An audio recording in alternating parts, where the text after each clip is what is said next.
Hello, my name is Kelsey. I'm a 36-year-old woman. I have been through a lot in my life, and today I want to tell you about my entitled sister-in-law and how I put her in her place. So let me start by telling you about myself and my husband, Andrew. The two of us are college sweethearts. We got married pretty much right after we graduated. We worked hard and tried our best to live comfortably, but then disaster struck. One day while I was at work, we ended up getting robbed and held hostage for a total of 12 hours. Needless to say, that experience left me traumatized for a long time. After that, I could not bring myself to walk into an office and work. So Andrew and I decided it would be best for me to stay at home. Andrew made enough to support us, and we were both happy with that. Enter my sister-in-law, Madison. Madison moved to our city because she wanted to go to the same college that we went to. She's a good 10 years younger than us, and we considered her to be a child to us more than a sibling. Anyway, we tried our best to be there for her when she moved, but she seemed to be getting along fine in university, and she never really seemed to want to spend much time with us. We understood that. When we were in college, all we wanted to do was spend time with our friends and have fun.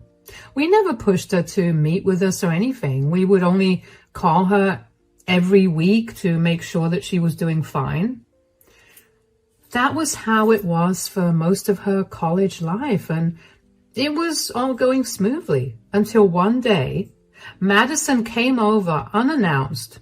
I opened the door to her, sobbing and barely being able to breathe. Obviously, I was alarmed and I invited her in. "Oh my gosh, Madison, what happened? Why are you crying? Come in. I'm so sorry for showing up unannounced." "Nonsense. Don't apologize. We're family. Here, drink some water. And when you calm down, why don't you tell me what's wrong?" "Thank you so much for this. I just got dumped." "Oh, sweetie, I'm so sorry that you're going through this." "I'm not even as sad about the fact that I got dumped as I am about the reason that I got dumped." "If you don't mind me asking, why did he dump you?" "Well, I'm pregnant, and he didn't like that, so he just left me." Oh my God, you're pregnant? "Yeah, and I don't know how I'm going to do this. I'm still in college and I can't support a child." I don't know if it's my place to say this, but did you consider maybe giving the child up for adoption? "There's no way that's happening." "Sweetie, I understand that you're going through a lot right now, but wouldn't it be the right thing to do? I'm going to be doing all the hard work of carrying this baby, and my body is going to be the thing that suffers for it. There's no way that I'm going to give up the child after I went through all of that." "Okay, well, what do you suppose you want to do then?" "I don't know. I really don't know. We can put this on hold for now. How about we make you feel better first? How do you feel about ice cream and movies?" That sounds amazing right now. Thank you for being there for me, Kelsey. Of course. You're practically my sister too. If I was being honest, I was panicking for Madison.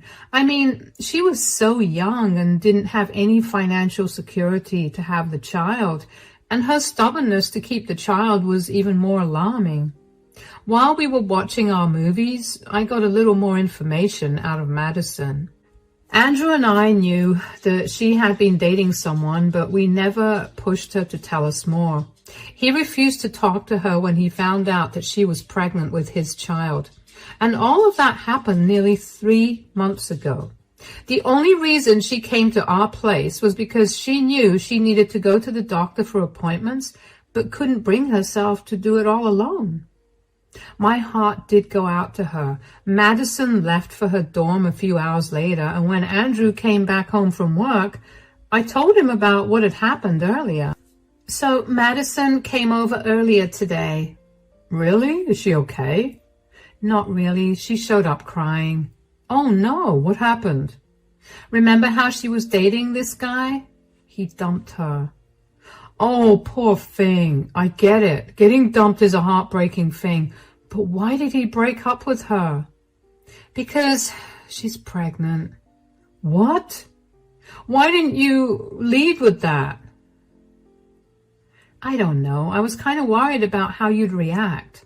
Of course I'm going to be shocked and upset. I thought Madison would at least be a little careful. She's old enough to know how to go about doing things. I fully agree. I understand you feeling upset with Madison's choices, and your feelings are valid. But getting upset will not change what's happening. So what do you suggest we do? She will have nowhere to go. I mean, my parents will not help her out because they told her that they were not going to help her if she got pregnant. And we don't have the funds to help her out. I was thinking maybe I should pick up a job. Nothing too stressful for my mind, of course. Are you sure? I don't want you to strain yourself and for you to get hurt in the process. Of course. Besides, she's my family too, and I want to be able to help her out. I do too, but I don't want to do it at your expense. Are you absolutely sure that you want to do this? Because letting her move in means we'll also have to help take care of the baby. Darling, I'm 100% sure about this. I'll start looking into some more domestic jobs. We can continue to live on your pay, and we can help Madison with my pay. That sounds like a good plan. Thank you so much for helping Madison out. What is with the two of you thanking me? Come on. Wouldn't you do the same for me? Of course, darling. Now, why don't we forget about this for a moment and watch a good movie? I was glad that Andrew took the news better than I expected him to. I knew that even though he and Madison didn't have the closest relationship, he was still protective of her, considering she was his babysitter. But I knew that I was going to do my best to find the best kind of job I could that would not trigger my PTSD in any way. After scouring the internet and asking around a little, I found out that just a few blocks away there was a whole line of rich neighborhoods. And most of them were looking for housemaids, and they were willing to pay pretty decently for them. Of course, I applied immediately because I felt like it was the best job that I could get, and for me to work. After applying around, I decided that I needed to tell Madison what was happening and how we planned to help her out. So I called her and asked her to come over. When she arrived, she looked nervous, but I greeted her as warmly as I could. Madison, come in. Hey, Kelsey, what's going on? Why'd you call me over? I just wanted to check in on you, and I wanted to talk to you about something. Well, I'm still very sad, but I guess I'm coping. I wish I could help you feel less sad about the breakup, sweetie, but I am glad to hear that you're getting by. And what about the pregnancy? Are you eating well? I have no appetite, but I'm eating just for the baby. I still don't know how I'm going to survive when the baby comes. Yeah, that's what I wanted to talk to you about. I spoke to Andrew about your situation. Oh no, is he disappointed with me? Is he upset or angry? He's a little disappointed in you, but he's not angry or upset. He's just very worried about you, which is why we want to help you out in any way that we can. Oh, what do you mean? Well, for starters, we would like you to move in with us. That way, we can help take care of you and the baby when it comes, and it will also provide you with a place to live so you don't have to struggle financially with that. Seriously? But aren't you guys struggling financially too? Will you be able to help me out? Don't you worry about that. I've looked into it and I can work as a housekeeper. A housekeeper? There are a lot of rich people in this neighborhood who need housekeepers, and they pay decently. With that extra cash, I can help you out. Would you really do that for me? Of course I would. I told you. You're my sister too, and it's my duty to make sure that you're safe and doing well. I cannot even begin to tell you how much this means to me. Thank you so much.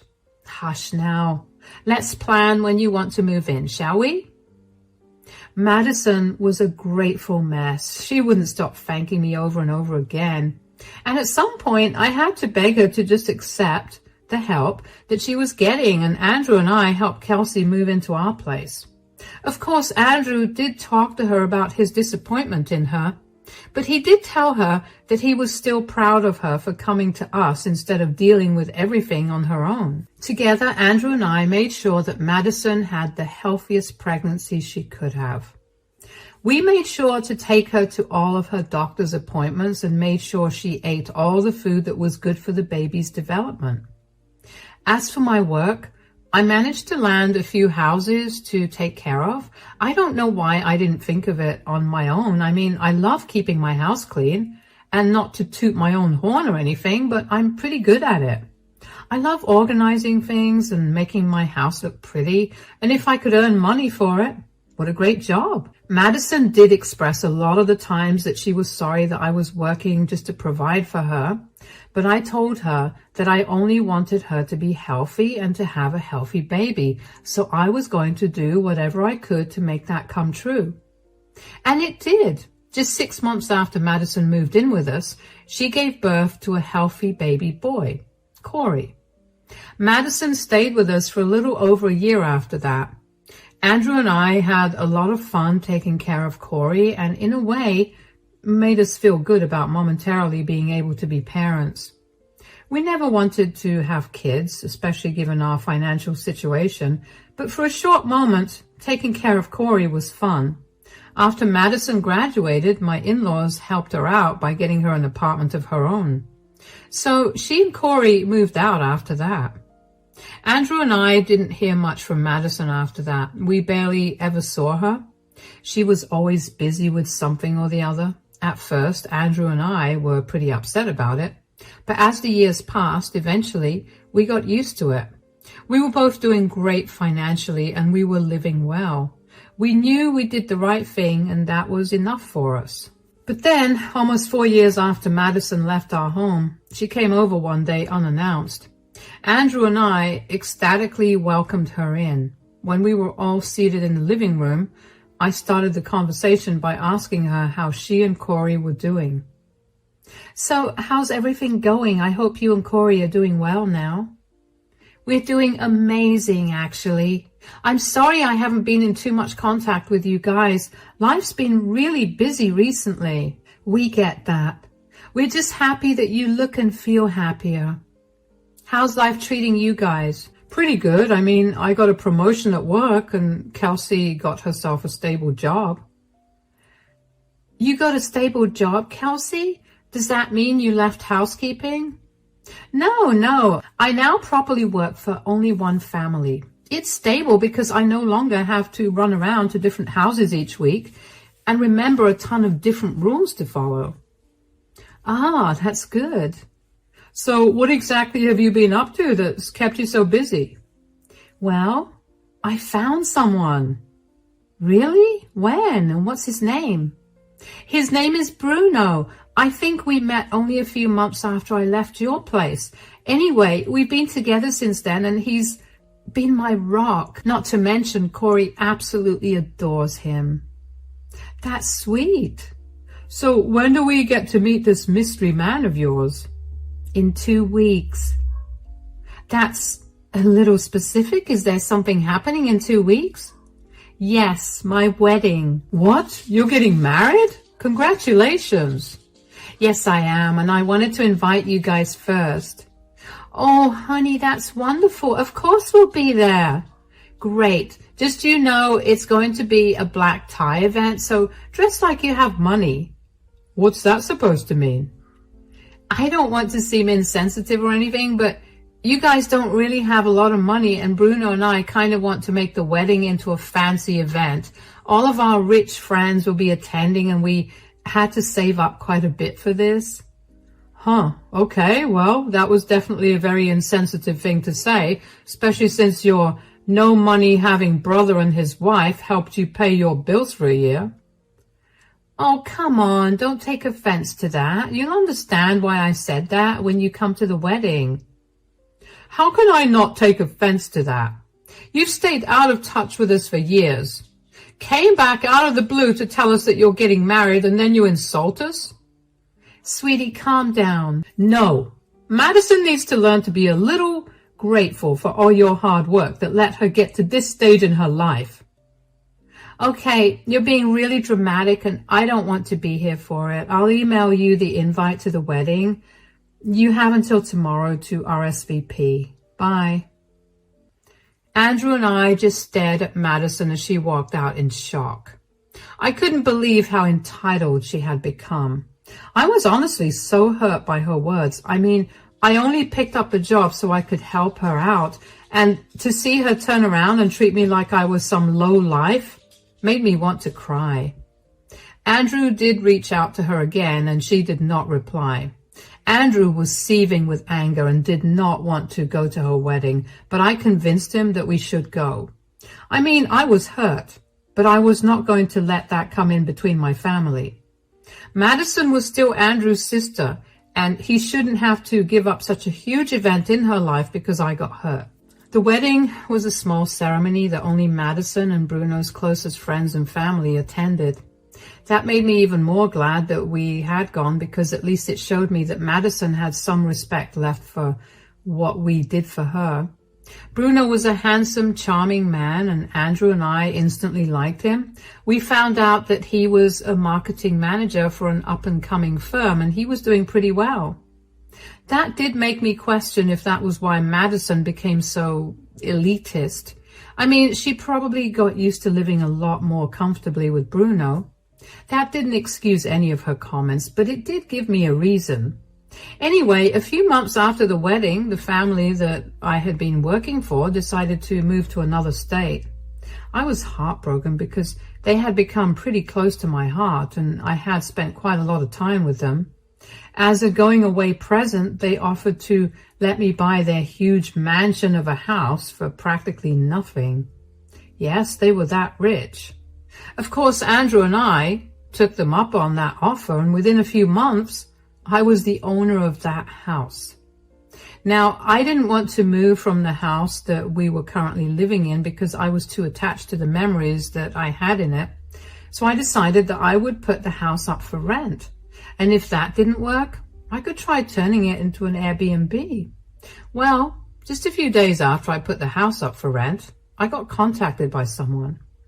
After a few conversations, I quickly realized I was talking to Bruno, Madison's husband. Of course, I was curious as to why they were renting a house.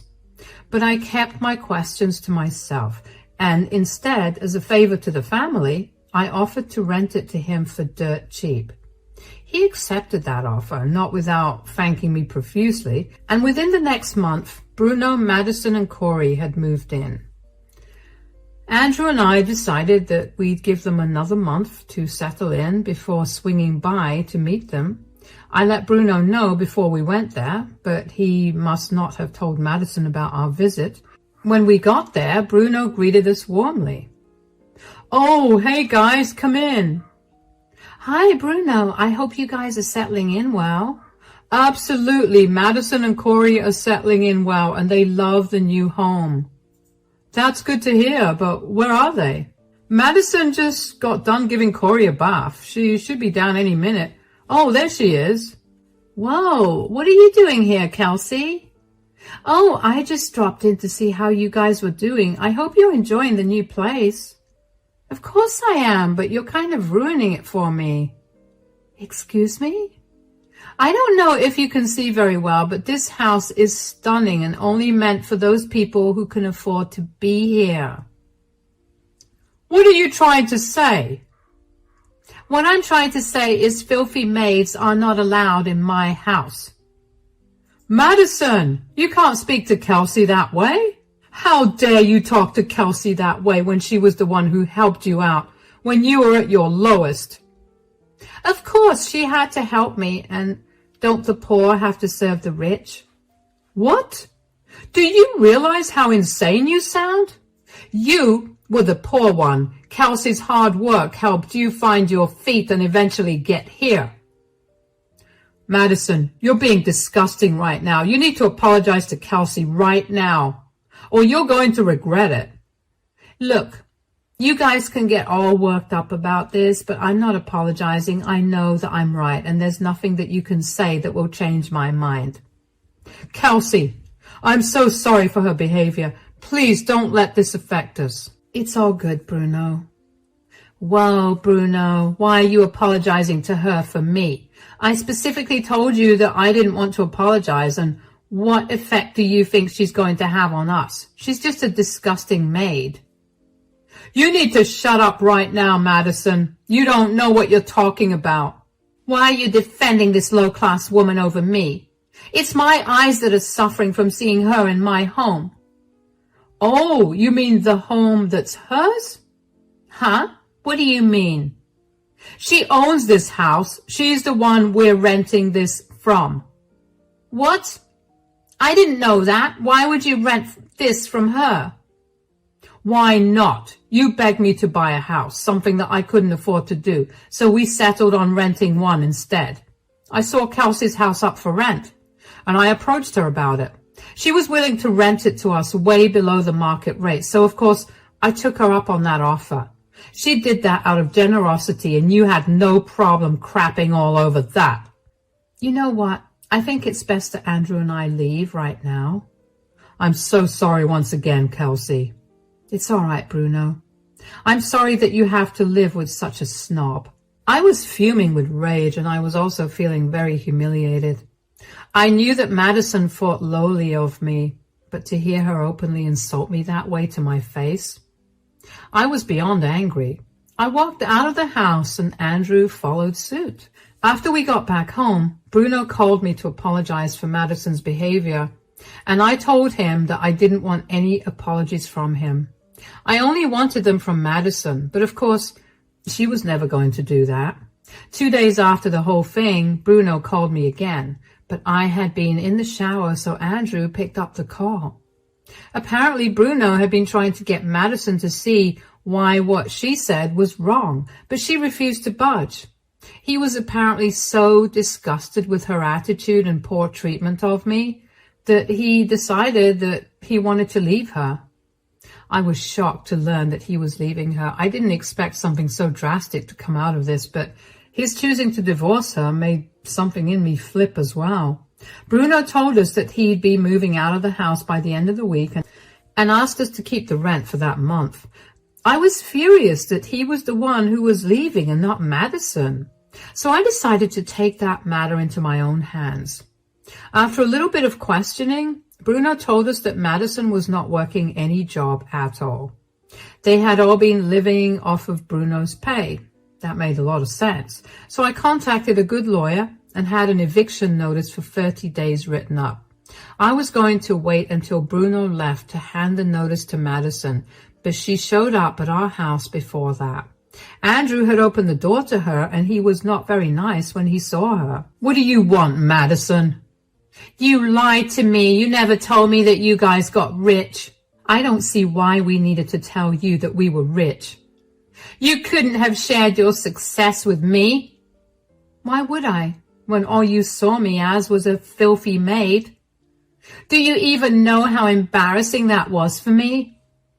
"Because someone from a low-class family is doing better than you, or helping you out?" "Enough. How was I supposed to know that you were not low-class? Should that really factor into how you treat people?" "Of course, I don't want to be taken advantage of at any point in my life, now that I'm successful." "So, when you were pregnant and alone and I stepped up to help you, you're saying that I shouldn't have because you were only taking advantage of me?" "No, of course not. I was one of the better low-class people." "And we're not?" "You're fine, but Kelsey isn't. I mean, she was working for all those rich people, and of course, she would have had to be disgusting to get to where she is right now. I just know that she must have blackmailed someone or something to be able to own such a luxurious house." "I don't know what happened to you to make you so horrible. But I highly suggest that you take some time to reflect on your behavior. And Andrew and I have discussed it, and we don't want you living in that house. You can't do that. I'm pretty sure I can. I own the house, so I can do whatever I want with it. But Bruno, Corey, and I will have nowhere to go. Oh, the last time I spoke to Bruno, he was planning on leaving you. As for Corey, I'm sure that the state will intervene and make sure that he gets into a more stable home since you have no job or a place to stay. What? You can't do any of that. You've ruined my life. Maybe next time be kinder. I did my absolute best to give you the best life possible so you could flourish into a more stable adult. And you threw it all in my face and insulted all my hard work. People like you don't deserve any sympathy or kindness. Here's your eviction notice. You have 30 days to leave, and then I don't want to see you ever again. Goodbye. I don't know what kind of delusions lived in Madison's brain, because hearing her say all those things genuinely baffled me. How could someone be so dense and unaware of what they were saying? I will admit that a huge part of me felt really bad that I was punishing Madison this way, but I also knew that I could not allow her to disrespect me that way. If I had let that go, she would have probably found more ways to walk all over me again.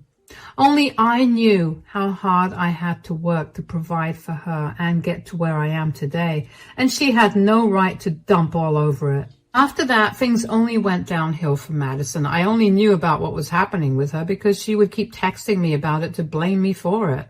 Apparently, after she left our place, Bruno served her divorce papers. Bruno later on told us that Madison began to scream and cry and beg him not to leave her, but he was having none of it. Of course, Madison had refused to work after I had helped her out. She had simply latched herself onto someone else, so she had not much to her name, which meant that she couldn't get herself an apartment no matter how hard she tried. When we hit the 15-day mark, since having served her the eviction notice, Madison called me crying and begged me to let her stay there. But honestly, I did not want to be bitten again. I had been fooled one too many times, and I was not going to allow her to hit me yet another time. I deserved better than that. At the same time, I was not a monster either, so I told her the best that I could do for her was fly her and Corey back home. Madison cussed at me for that and hung up the phone. Of course, Madison knew that if she went home, her parents would rip into her for wasting her life so far, and she did not want to deal with that, apparently. I didn't want her and Corey to be separated, but she was not willing to think logically. I had done all that I could do. Madison had apparently tried to contest the divorce and tried to extort Bruno for alimony. Unfortunately, she did manage to get some alimony from Bruno, but only for a short period of time. As for Corey, Bruno did file for his custody. He loved Corey like he was his own son and had seen how Madison barely cared for him. He provided CPS with all the evidence necessary of Madison's ineligibility to take care of and raise Corey, and eventually Corey was out into Bruno's custody until Madison got back on her feet. Now, that was blow after blow to Madison, and if there's one thing you should know about Madison, it's that she hates being wrong and hates losing. She decided that she wanted nothing more to do with any of us, so she left our city and fled to God knows where. Andrew and I are just happy that we no longer have to deal with her antics. We still keep in touch with Bruno and Corey, and we've all become even closer now. I offered to let them live in my other house again, but Bruno insisted that we move to the other house while they moved into the house that we had been living in. So that was what we did. I finally get to enjoy the fruits of my labor, and I get to enjoy a wonderful time with my family. Life just couldn't get any sweeter.